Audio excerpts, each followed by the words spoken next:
Yo, no, I had to register and shit. I like re-put my information in. Did you really? Yeah, Oh my god. yeah. And I was able to not have you get your shit set to junk now, so that was good. I was like, I was on the shitter. I'm like on my phone, like, where's the email? Where's the email? And it Oh, popped up, and then it disappeared. It's like, I went to junk. So I was like, okay, good, I got it. oh my god. All right. So let's try and make this quick. You're probably tired. I'm fucking tired, and you got to get to Uh, work. yeah. So I'll go through some quick news from the announcements from yesterday. Okay. Definitely want to talk about Keith Giffen a little bit. Yeah. I only really want to do two books. I want to do Okay. Midnight Show from last week and Midlife from this week, Okay. with a couple honorable mentions. I do want to review A Haunted Girl next week. I just didn't have a chance to read it. So, Okay. All right. Yeah. what You're do you making the got? podcast 40 minutes, so no. What- I'm gonna do Transformers from last week, and then Operation Sunshine from this week, All right, very good. and then we're good to go. All right. Let me get this sorted, and then yeah, it'll be old school. All right. I just need you not to breathe or anything. Okay, I'll sit away. Okay. All right. In 3, 2, 1. Hello, you amazing people out there, and welcome to the Amazing Action Comics podcast, where we are all about independent comics. I am one of your hosts, Angel, with John Pepe. How's it going, Angel? It is all good. We are back to old school format. We were too ugly for YouTube. We were too ugly to be seen on YouTube. Too ugly. You know what it is? Everybody just wants to pinch and dime you. It just got too expensive, and it was just crazy. But it's all good. I mean, one of the things that I like about doing what we did is that we actually went live, so we had people watching us as we or listening to us as we were doing it. But you know what? A podcast is a podcast, and we're still going to be doing our thing. And we could still put this up on YouTube with just one static image if you desire. We could you can still be able to find this there eventually if we decide to do that, right? Yes, it's just more motherfucking work for me, but I'm going to make it happen. It's going to be all good. So we are recording this as of what is today? Today is Friday the 13th. Ooh. Holy shit! So that's some good stuff. Yeah, so welcome to another episode. The only thing we're missing though is the theme song. I missed the theme song. Oh yeah, but you know what? It's gonna come on later on. Oh, okay. So I don't have to go like doom boo. No. Boo boo boo. No, you just interrupted me for something stupid, douche. Yeah, I'm gonna edit it back in. I know. I miss it too. All right, so this is another episode of the Indie Comic Review. Before we dive into the reviews, this is actually going to be for last week, which is the week of the 4th, and then this week, the week of the 11th as well. We have a couple of books, so really good stuff that we read. But it is Comic-Con week, and John did get a chance to go yesterday, right? Yes, my first time as like an actual retailer, because I usually used to go and volunteer for the Comic Book Legal Defense Fund table, but last year I did that was 2019. So yeah, this year I got to go to represent the store since you could not make it this year. Right. And it was cool. I've never had to pay for a Comic-Con that I've ever gone to, which is awesome. Jesus Christ, you cheap bastard. All right, so give us a little bit of rundown, because you get to see it from a different perspective, especially as a retailer, because they do certain meetings or certain events for retailers, and then you got to actually walk the floor as well, right? Yeah. So I really only got to I did the retailer breakfast that was sponsored by Lunar. Very wonderful, bland continental breakfast there. Coffee was great, by the way. And there were some really good announcements from Lunar. Lunar, as you know, is like the big up and coming distributor. They started by carrying DC, and now they've moved on to Image, as well as a few other companies like Oni and the new company Distillery. So they had some really good announcements that I'm just going to kind of run through really quick. I also went to the DC panel. That doesn't really apply to here. Right. And then just kind of had a chance to walk around the floor a little bit. But didn't really get a chance to see everybody. I do regret, JD Rosario, if you are listening, I did not get a chance to stop at your Unstoppable Comics booth. I know you were there. The booth, I saw the picture. The booth looked great. I hope you're having a really great weekend. I know it's been a rough couple months for you personally. JD is a friend of the show and is always a really friendly guy, great to talk to. So unfortunately, he was one of the tables I did not get to go to. But I'm going to kind of run through a couple of the announcements from the Lunar Retailer Breakfast, because there's some some really great things that I can tell you about, and awesome. one really cool thing that I can't tell you about because we are sworn to secrecy because it's going to be revealed tomorrow. But sure. I'm very excited about this, so I want to talk about it next week. So I'm going to keep that on my sort of radar for next week when we talk about it. This is a really cool book that's going to be coming out with a pretty interesting creator, and it is very, very, very, very, very tangentially related to Andy Kaufman. So I just checked that box off. So yeah, so that wait for that announcement on Saturday. If you're at con on Saturday, it is an Image book, I believe. So if there's any Image announcements, go check this out. It's going to be really cool. Cool. But I'm not saying what it is. So we're moving on. Move on. So Distillery is a new company that just came out with a great one-shot tabloid size sort of preview book called Devil's Cut. And in Devil's Cut were 11 short stories, 8 of which are going to series over the next couple years. Mm-hmm. And some of the opening chapters will be in this Devil's Cut one-shot. So they said they had a great number for that. 50K sold on that first, that one-shot that they put out to set up these. And so again, if you have not picked up that Devil's Cut and you're interested in these other upcoming series, definitely check that out because they are still available. So now Distillery is a bunch of creators that we know, like I think Scott Snyder's under there, right? Yeah, Eduardo Rizzo, Tula Latoy, Jacques, Mirka Andolfo, I think Brian Azzarello. I mean, it's really good stuff. The first one out the gate is actually from Jacques. He has a great artist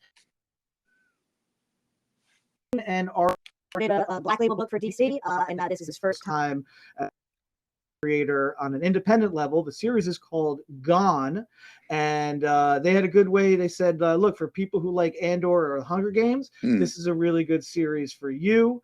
Another one they pointed out, it's sort of like a horror theme book called Somnia, I think it is. I can't really read my handwriting, and I don't have the press material with me right now. And another one that looks really neat is Mirka Andolfo doing something called Blasphemous. It's Blasphemous, and it's for people who like. They said the American God. If you like American Gods or The Good Place, this might be good for you. That's a stretch. It's a stretch, I know, but if you're a Mirka Andolfo fan, it definitely looks right up your alley, and that's going to be coming out in December. Cool. So that was really, really neat. Another great announcement from a cool publishing company that we have read a few of, Mad Cave Studios. Mm-hmm. Mad Cave Studios is getting into the licensing game, and we've talked about how important the licensing game is to independent creators. And they got 3 really cool ones that I'm kind of looking forward to. One is Dick Tracy. So they're bringing back Dick Tracy. Yeah. Looks a little very hard boiled. So it's going to be, I think, the antithesis to the Warren Beatty movie that sort of killed any and all interest of Dick Tracy since 1990, except for Warren Beatty, because he will not let go of that. Another one is an old favorite. If you are of a certain age, you grew up watching a cartoon show called Battle of the Planets. Battle of the Planets was actually based on an old Japanese cartoon called Gatchaman, and it's got a huge following, and they're going to be launching that as a new series. I know that's been attempted before. I think Alex Ross did one a bunch of years ago. Right. This is written by Cullen Bunn, so we like Cullen. Yeah, we do. This is going to be a really good thing. His character work is great, and Gatchaman, that kind of is very character based. So that's going to one to really look out for. That I'm really excited for. Also, they're going to be doing a Flash Gordon book, and it's kind of neat because the promo material kind of reflected the movie, but they said they're going to kind of take all the different versions of Flash Gordon and kind of merge them together. So I'm really kind of excited for that. That looks really neat. And then Oni was there really briefly. Oni currently came out with Dwellings, which is fantastic, but they're going to be riding this next year the Scott Pilgrim 20th anniversary coattails. So they got a lot of cool things set up for Scott Pilgrim versus the World 20th anniversary. One thing I thought of you when I saw this, Angel, was they have 2 new box sets coming out for the Scott Pilgrim. full hardcover collection. The boxes look like PlayStation boxes, which I thought was cool. And then there's a color version and a black and white version if you're a purist. So I thought that was really neat. I'm a packaging nerd, and I thought that was a really cool way to go. Nice. And then, of course, Image had a couple great announcements. One that I'm really, really excited about. Image had an imprint called Mad Ghost that was Jeff Johns' imprint for his television stuff too, as well as his comic work. They have rebranded now as Ghost Machine. And the Ghost Machine logo is now eclipsing the Image logo on a lot of this stuff. So this is kind of neat what they're doing. They have this whole sort of world built that started with Geiger, continued with Junkyard Joe. They are going to redo, kind of relaunch this whole imprint. There'll be a 64-page book next year that's going to kind of be like another entry point into this world because they're all connected. It's really cool. Great creators: Jeff Johns, Jason Faba, Gary Frank, Brian Hitch, Brett Anderson, and Francis Manipal. They're all kind of roped into this. So this world building is expanding. Mad Ghost, now Ghost Machine. They gave us a web address. So if you're interested in seeing what they have coming up, ghostmachinepro.com is the website. Really looking forward to that. And then something that's really cool that I think I can talk about this. Image is doing something that's going to be starting next year. It's a really cool initiative. It's called the Image Select Retailer Award, and it's going to be a bi-monthly honorific, and customers will get to vote for their favorite store. Oh, that's cool. It's so Alex Cox, who we've talked about, he's writing that Kong, the Great War series for Dynamite. He is also the director of direct market sales for Image. And one of the great things that Alex said in his presentation yesterday, he looked at all the retailers. He goes, I've been there. I know what it's like. You're bagging and boarding for your pulls every week. You're lifting 400-pound boxes combined over the course of the day, filing, pulling, boom. Because Alex has been in the trenches. He's done that. And so Alex really recognizes the hard work that retailers do, even the grunts, right? That are the staff of a shop as well. So this is sort of Alex's way of kind of getting recognition for those people that he feels deserves it, because he was one of us at one point, and it's still in him. So I thought that was really great. I love what Alex is doing. He's a great guy, and I was really happy to hear that announcement from him. So I'm really looking forward to that. So folks, if you have a favorite store that you go to, man, keep an eye out for this Image Award. That's pretty awesome. Favorite store. It's going to be every 2 months there will be a winner, so it's not a one-time only thing, which is great. Cool. All right, that's it for that I have for yesterday from Comic-Con. Of course, that's going on today, tomorrow, and Sunday. Right. So if you get a chance to get out there, have fun, folks. Now, hold on. So did you?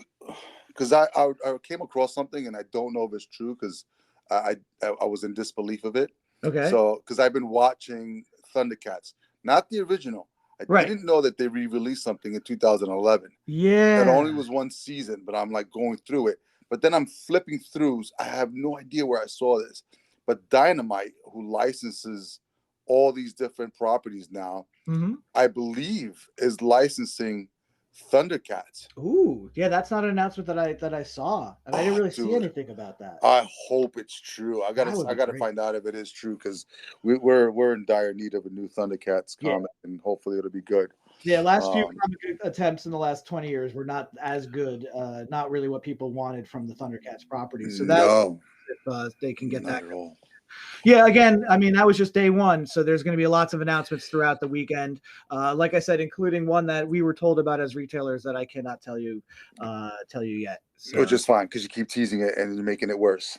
You're going to be next week you're going to be like, Yeah, whatever. All right, yeah, and it's going on the weekend, guys. So if you guys are out there, cool, just have fun and be safe. And I guess we'll wait for John's announcement next week on what he can't tell us. I will. I will say one of the things, talking to other retailers and other people who do the con, and what I noticed was everyone was looking around at Thursday and they were like, "Is this Saturday?"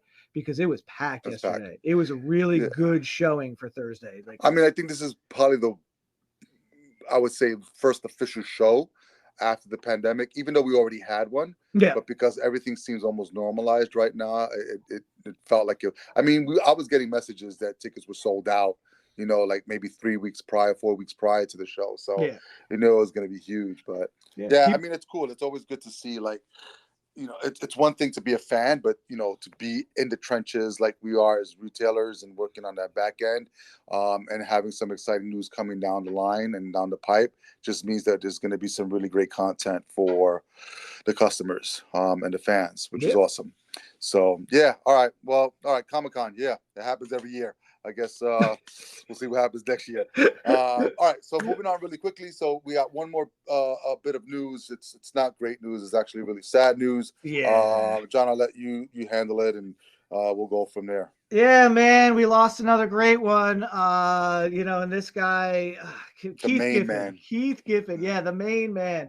Keith Giffen is responsible for so much joy in comics over the years. Co-creator of Ambush Bug, creator of Lobo, creator of Rocket Raccoon, the man who introduced the terms, One Punch and Fraggin' Bastich and Bwahaha into our lexicon. I mean, this guy was such an amazing artist, such a unique style, and such a great sensibility as far as his humor, and could really do serious and then turn on a dime and make you laugh.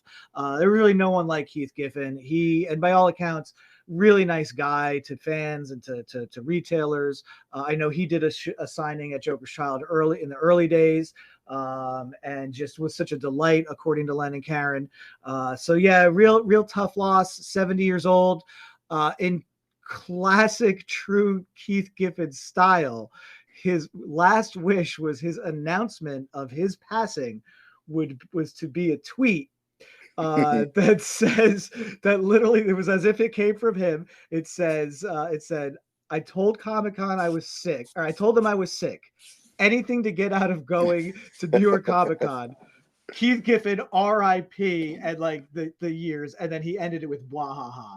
And so, I mean, classic. And good on his kids for seeing that through. But what a great way to go out, and just to sort of raise that middle finger one last time at certain conventions of conventions, right? Yeah, absolutely. But yeah, it's just and it's just another reminder that just we keep losing these really great people because.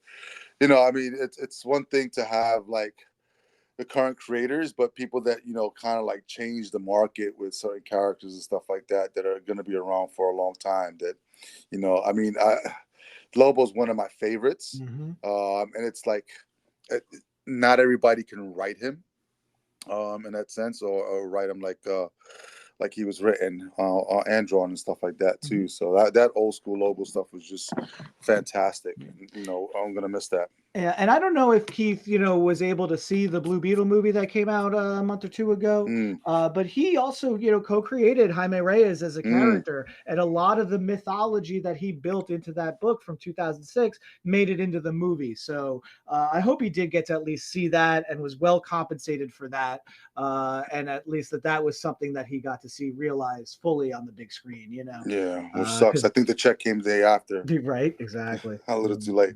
But hopefully his kids get to enjoy it and stuff like that as well. So, yeah, another loss for our community and stuff like that. But I'm pretty sure he's giving them hell up in heaven. Exactly. And we have all this great work that he left behind that we will always be able to have access to. So damn, and I was gonna go to freaking Comic-Con to have my book signed. No, geez. Son of a bitch. All right.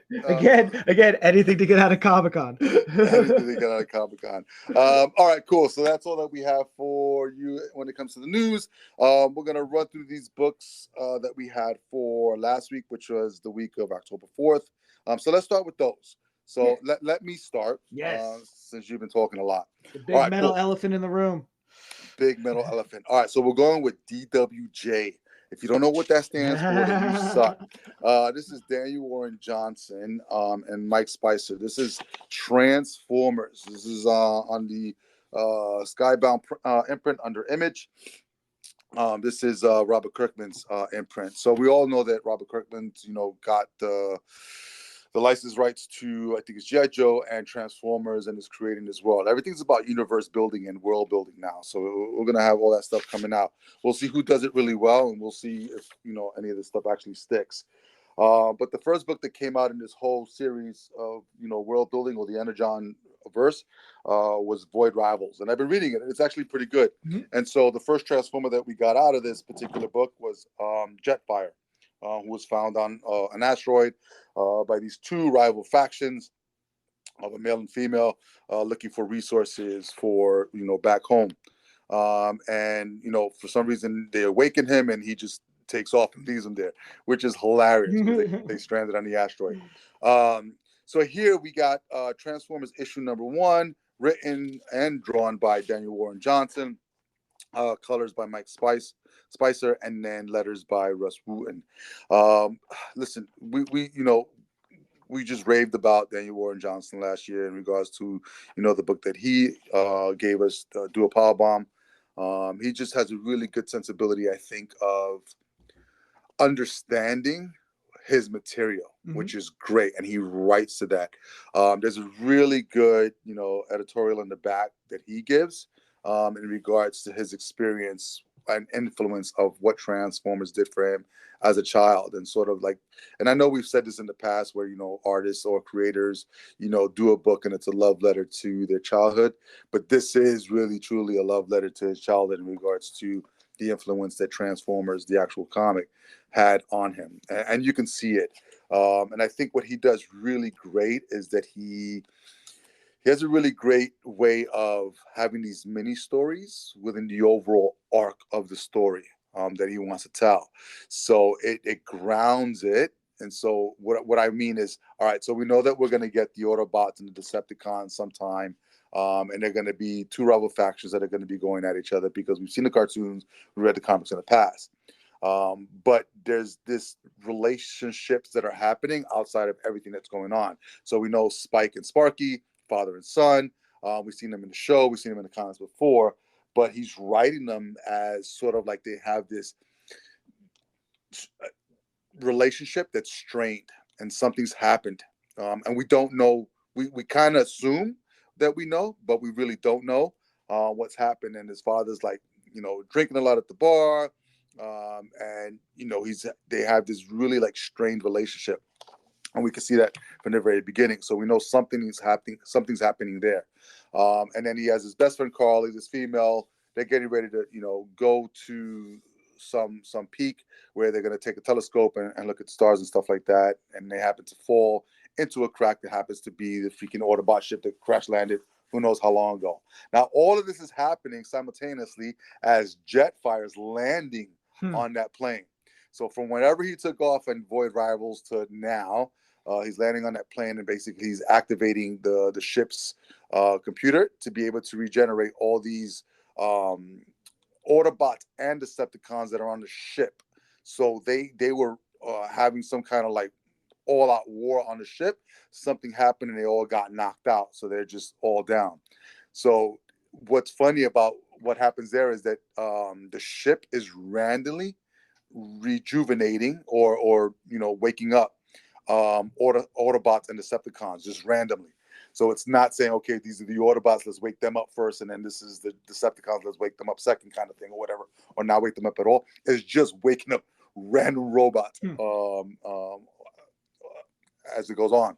And so as it's waking them up, you got Starscream wakes up, you got Optimus wakes up, and then you got when Starscream wakes up, because I think he wakes up first, he's just blasting Autobots that are just down and out, like killing them outright. So we're seeing Autobots that we've known in the cartoons and in the comics previously just dying straight off the bat, which was insane. So Daniel Warren Johnson just took a step there and just said, you know what, fuck it, let's just start killing everybody. And then so this whole battle ensues on there while Spike and Carly are freaking in the middle of all this, and they get picked up by Optimus Prime, and he's gonna protect them as Starscream is losing his shit all the way through. And then we have Shockwave waking up, setting out his Jaguar and stuff like that, which is fantastic. Optimus Prime blows him to pieces, which is even more fantastic. So we're just losing Decepticons and Autobots left and right in this book. which is I just love it. Mhm. And so you have sort of like this mini battle that ensues, and I think Optimus Prime at the very end runs Starscream off, and then we just leave it as Starscream finding a friend of Sparky's dad at the very end. And what's crazy is that this was the first human that he runs into, but he picks him up and he's like, "These are the creatures of this planet or whatever. They're squishy." And the last panel is just squish and a blood splat. So he literally just squished him in his arm. So we have sort of like this sort of like this chaos because Optimus and the other Autobots are just being woken up, but they've destroyed the computer that rejuvenates the robots, so they can't bring anybody else back up. So they're stuck in this, they got Spike they're being introduced to, we're being introduced to, we got Starscream, the bad guys. We don't know what happened that led to the ship crashing or them being all together in that. But we know that Jetfire was responsible for getting them up, and we know that Jetfire, believe, was a Decepticon and saw what was happening on the ship and kind of just is like, I'm not down for that. So you got all these like mini stories on this arc that's going to be happening within this universe that Robert Kirkman is creating. I loved it. I mean, it was great. Like I said, his art style is fantastic. He has just a really great way. If you're going to humanize these, 20-foot, 30-foot robots, and you want somebody who's going to make it seem real and not hokey, it's going to be DWJ all the way. So even if you're not a Transformers fan, I would pick it up because it's not going to be your normal Transformers book. It's just really sharp. I love it. I mean, the colors on it. I mean, he did it, and Mike Spicer just took his work and just kind of like just brought it to life with the colors. So definitely check it out. I really enjoyed it. Yeah. One of the things that I love about Daniel Warren Johnson is his enthusiasm for the things that he's working on. Do a Power Bomb. He had that write up where he basically said he never really had an interest or love for wrestling, discovered New Japan Pro Wrestling when he was taking care of his newborn child and just loved it. And you could feel that love for that thing on the page in the book. And then this was the flip side. He has loved Transformers, ever since he was a kid. And that apparently the love for that, it just pours through this book as well. I didn't get a chance to read this yet, but I am really looking forward to it. I've heard such great things about it. Robert Kirkman was actually at the retailer breakfast yesterday. Thanked retailers for the support. First of all, for keeping the secret of Void Rivals, and then for the support of Transformers #1. Sold about 180,000 copies of that first issue. Wow. And he also showed some preview pages of Duke, as well as Cobra Commander, the two G.I. Joe legs of the Energon universe. So those look really good. Really, really excited about the Cobra Commander book. I think that's going to be a really fun one. He was always one of my favorite characters from the old comics that Marvel used to do. So I think I think it's a great combination of creators who love this and a fresh start for these properties that I think people are really going to grab onto. And so far it seems to be working. So, yeah. Yeah. Cool. Nice. All right. What's your book from last week? Last week, because, I love Halloween month because you usually seem to get a good sort of horror type book every week.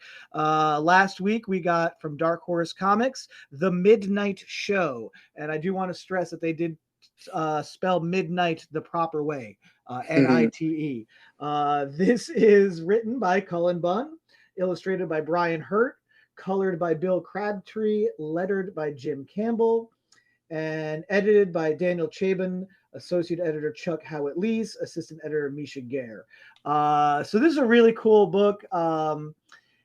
Really, the setup is there's a showing of one of these lost, cursed, unfinished films that was sort of the last work of a very famous fictional movie actor named Basil Saxon. And Basil Saxon is very much like a Lon Chaney, man of a thousand faces type guy. So essentially, Basil Saxon in his career played all the monsters, every type of monster you can imagine, from a Dracula to a Frankenstein to a werewolf to a creature from the Black Lagoon and so forth. and he was really good at immersing himself physically and I guess mentally into these roles. And so one of the things that Cullen Bunn does really well, like I said, is character development. He introduces characters that seem fully realized. They have emotions. No one is really just of a stock or a type. And so you kind of have that in here because throughout the course of them sort of showing this movie, you sort of meet the people that live in this town. You're going to kind of focus on this one guy who's really amped and excited for this, and then his girlfriend that he brought, who's less excited. So she's sort of your dissenting voice as far as the excitement. She's sort of like, And as the movie is being shown, scenes from the movie bleed into the real world. And so you have a scene in the movie where they're looking for the werewolf. And then in the real world, the werewolf shows up and starts, decimating people that are around him in this town. And so it does a really good job in the panel work of showing like, here's the movie and now here's what's happening in real life at the same time sequentially, and then how the sort of the world sort of cross over. So that was really cool. I really like Brian Hurt's art. It is very comic booky, but it also very moody as well. So it really falls right in line with what this story is telling.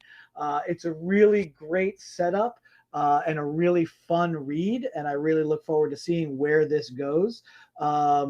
I'm also curious about what this movie was going to be, because if you have this one guy playing all these different characters in this one movie, this movie must have been insane narratively. So I kind of want to see a little bit more of what this movie was supposed to be about. But yeah, I really dug this. It was just like a sort of a fun horror romp in a small town centralized in this movie theater, showing a cursed film from from this man of a thousand faces type actor. And it was a great setup with a really cool cliffhanger ending. So I'm really looking forward to where this goes, to see these monsters come to life, as well as the apathy and ignorance of some of the people in the town as they're confronted with this, how this main guy is going to come into play, and exactly how all of this is happening. So yeah, Midnight Show by Dark Horse. Definitely check it out for some good Halloween spooks. Nice. All right, so on to this week's books, right? Yes. Okay, cool. All right, so I'm up. So here, what do we have? Operation Sunshine. This is from Dark Horse Comics. The script is by Henry Zabrowski and Marcus Parks, art by David Rubin, colors by K.J. Diaz, and letters by Ferdinand Delgado. All right, cool. So I picked this book up for two reasons. One, I don't know, I've been getting into the supernatural, I think, a little bit more, I think, since the Cullen Bunn stuff, because we had so much of it. And then I looked inside, and the art style just reminded me of what's his name, Steve Scrooge, that did a Post Americana. Yep. And like a cross between him and Ed Piskor. Oh, okay. And I don't really read any of his stuff because his stuff is like really extreme. Ed Piskor stuff, like that Red Room stuff. Oh my God, like just the art, and it's crazy. Like it'll give me nightmares. But it just reminded me a combination of the two, and I like that. And there was one other artist, I'm trying to remember the name of the book, about the 5 demons that didn't finish. Oh, the James Stokoe. Yes. So a cross between those three, and I don't know, for some reason I like that art style because it's just so funky and out there. So that I gravitated towards that in this particular book, and I liked it. So art wise, I really enjoyed it. It's sort of like that cartoony style like that they have, and I really like that. I think I've been gravitating more towards that cartoony style. Like, I want my comics to be comics. I don't want them to be photorealistic. I don't want them to be, too pretty. I want them to be like they're hand drawn, just beautiful books. And this is that. And we're in the world of vampires. So basically, you have 2 characters that you're going to be following. The main lead is a female vampire named Hex, and then later on we're introduced to another vampire named Steve. And Steve is really funny because not only is he just like a regular name, but he has like a regular job. So he goes out in the daytime all geared up, like goggles and everything, so the sun doesn't hit him. And then when he's at work, he sort of has like this tarp over his cubicle that makes it seem like it's like a fortress within his office, within the office that he set up with all these cubicles around, and nobody says anything. It's just so weird for that, so that he can keep the sun out from his cubicle, which is hilarious. So basically, you have these underling vampires, or like non, how should I say it? Like ones that aren't born vampires, pure vampires. They're called bugs. And then you have the OVs that she calls them OVs, original vampires. And there's sort of like this back and forth between the two, where some OVs are hunting out some of these bugs. They definitely don't respect them. They look down to them because they're not pure. And then you have some of these bugs that will hunt the OVs as well. So basically, you have sort of like an introduction to these two characters, and then they get introduced to an OV later on that is going to give them an offer to become human again. They just have to find this relic, help him find this relic that will allow them to become human again. And the idea of becoming human for the both of them, she's been around for over 300 years. I don't think he's been around as long, but the prospect of becoming human again is really enticing to them. So through the entire story, that you get to know who she is. She's 365 years old, but she looks like a teenager, and then he's much older looking, but I think he's younger than her. This contrast between their personality comes across really well in the dialogue. And the way that they kind of get introduced, and how she throws herself into his world, because he's alone, and now all of a sudden now he has this person in his life.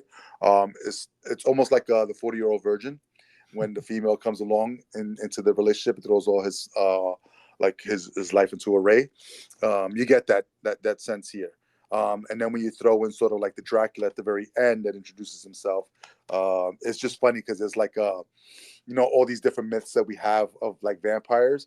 One of them being that they can't enter a domicile unless they're invited. The door opens when he knocks. He opens up the door, and she screams right away, "You're not invited! You're not invited!" And he just walks in and he says, "Oh, it was one of those silly superstitions," and just laughs it off and stuff like that. It was good. I liked it. It's different from what I used to, because it's not like a superhero kind of thing. Like it's not Blade against vampires and stuff like that. But there's real consequences in regards to she had killed one of these OVs and literally threw him out the window in the sun. And he's just like all burnt up, but he's still like Steve runs across him. So as he's being thrown out of, I think Steve's apartment is where she was at. And he's coming through. You can see the mouth still moving on the floor, like trying to say something, which is really cool, because it just looked like a slob of just vomit. And then this Dracula finding them to give them this offer was really interesting, because he just came out of nowhere, which is really weird. So yeah, hopefully I'm going to continue with it, because like I said, I like the art, and I was intrigued with the story itself. So I want to see where it goes. So yeah, Operation Sunshine. If you like sort of like that vampire genre kind of stuff, check it out. Dark Horse. Cool. I liked it. Nice. So this week, the book I was able to read this week is not a horror Halloween type theme book, but this resonated in a lot of ways right from the title. So this is also from Image Comics. This is Midlife, or How to Hero at 50. It is written by, and I got the correct pronunciation of this because he was there yesterday too, Brian Buccellato. Oh, it's there you go. Buccellato. Okay. Buccellato. And I think I still butchered it. But anyway, illustrated by Stefano Simeone and lettered by the prolific lettering master of Hassan Otsmani Allahu. And this, Image with the editor. I don't know. There's an editor. Okay. So this book resonates in a few ways. Not necessarily. Definitely from the opening page, because the opening page is 1997. You have these three friends coming out of a movie, and they are complaining about how this movie, one friend specifically, is just so worked up and really upset about it that this movie single-handedly kill comic book movies for all time going forward. So yes, they're talking about Batman and Robin. They make no bones about it. The one thing that I did kind of have an issue with is they always hang the nipples on the Batsuit on this movie, but it didn't start with this movie. It actually started with Batman Forever, but they were more prominent in this movie. They were like hard all the time. They were way more prominent, and there were more butt shots in this movie too. Yes. So, but they talk about the credit card. Like it was a great opening scene. And you really get to know these three guys. One is going to enter the police academy, which is great because he basically says he's only doing it for the benefits of the gun. The one who's complaining the most about he's the one who complains the most about Batman and Robin. There's another friend who you don't have any indication of what his goals are in the future, and it turns out, when you get to the present day, he's pretty much homeless. And then your main character, whose father was a fireman and was killed in duty, his plan is to step up and continue the legacy and be a fireman as well. And it turns out his job, when you flash forward to the present day, on his 50th birthday, his job with the fire department is he's basically internal affairs, right? He's HR. And so he kind of gets righted on by his other coworkers that he's not a real fireman. But because of what happened to his father, he does have this sort of phobia, this fear, this hang up about jumping into fire. So he doesn't even consider himself a fireman, right? He is on a second or third marriage. He has an adult son, and then there's a younger daughter, and his new wife tells him on his birthday that she is pregnant now. So he's now going to be a dad at 50. And basically, you get a real good sense of this guy's. So this first issue really reads like a slice of life. You just get a real sense of what this guy's situation is, his job, his family life, what he has to deal with turning 50, and he doesn't want to party. He just doesn't care, right? And then something happens at the end that forces him to run into a burning fire to save something. It's not a person, but it's an animal that you meet. And all of a sudden, he comes out of this, something explodes, and he's unscathed. And that is basically the end of the first issue, but it's a great way to go out because up to this point, everything was so normal. And now this guy has apparently some indestructibility component in his genetic makeup that we will hopefully find out as this story goes. So he doesn't know how he has no idea. He has no idea. And I think that's really cool. Great way to end the first issue because now you have this sort of discovery. I kind of look at this as a fun Unbreakable.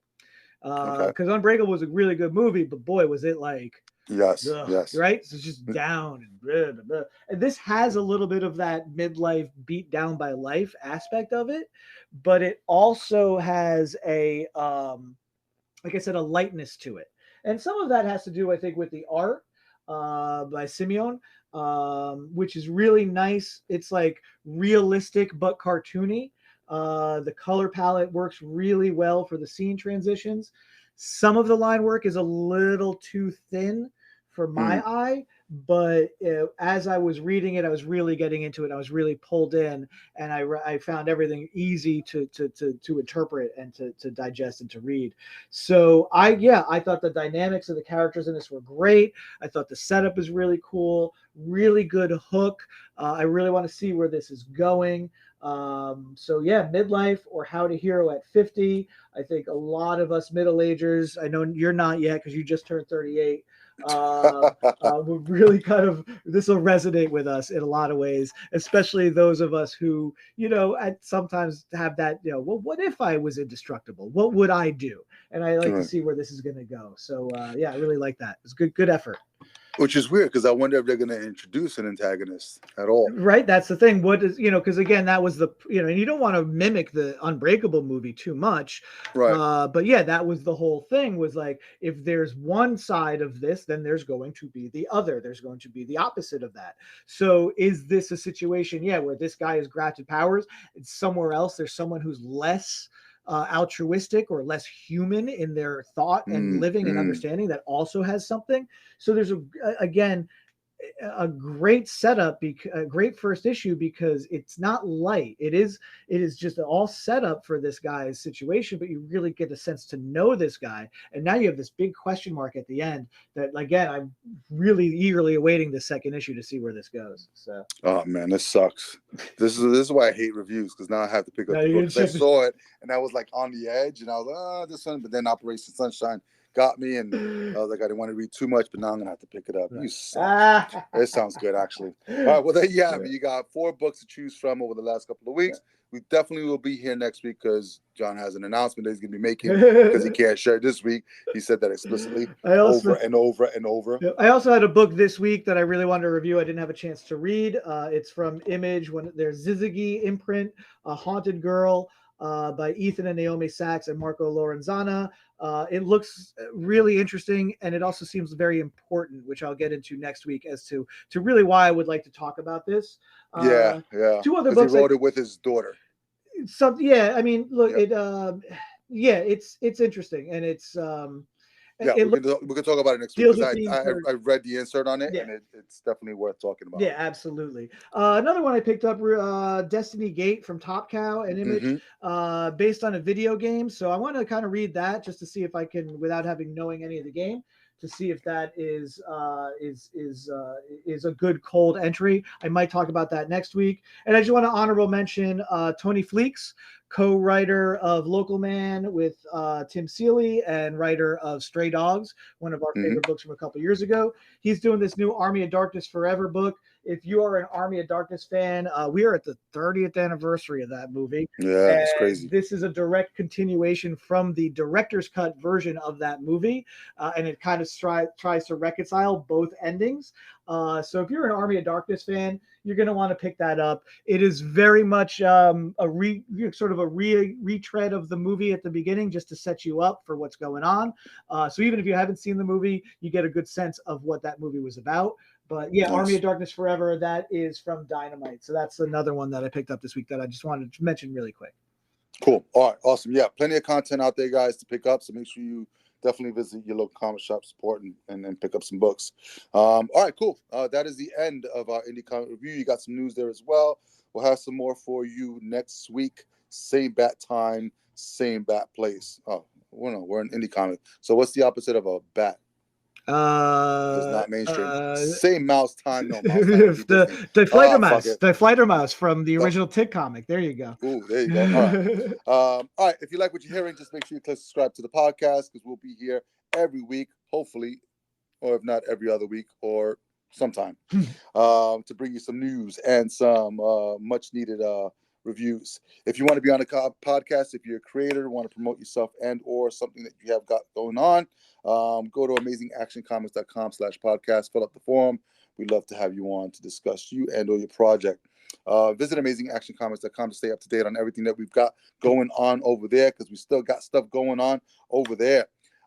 As always, make sure you support your local comic book shop, because without them, we wouldn't have this opportunity to talk to you every week to discuss all the things that we love. Hey, Phil. John, Phil, where do you get your comics from? Well, John buys his comics at the Joker's Child, where Phil works at the Joker's Child in Fair Lawn, New Jersey. And yeah, folks, we have all these great books that we talk about.